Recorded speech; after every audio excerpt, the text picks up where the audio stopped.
Ah, Good morning, Lohit Krishnappa again.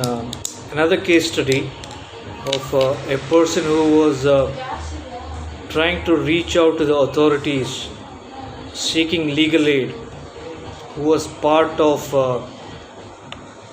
narco trafficking and human trafficking victims. Unfortunately, he had no legal aid, neither was he offered employment, and his fundamental rights were infringed or snatched by corrupt practice, and we have witnessed miscarriage of justice not being catered equally, and unfortunately we have failed to address his concern despite of repeated complaints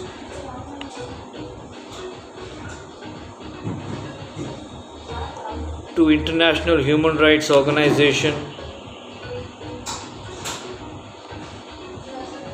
Ministry of Home Affairs failed to acknowledge his complaint, and the PMO team had ignored or failed to address or take his consent before the case was closed. And unfortunately, his case was not addressed, neither was his case acknowledged. And he was remanded for 7 months, nearly 210 days against his consent, had no employment, was living a mere animal existence. His laptops with crucial information and data was detained and misused. We have no idea about the risks involved in the data being misused, and unfortunately we cannot reveal the organization name considering the reputation damage.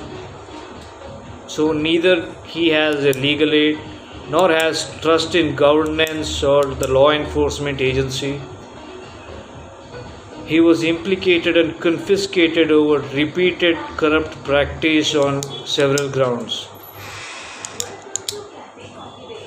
I shall share the details on a confidential note by the end of the day.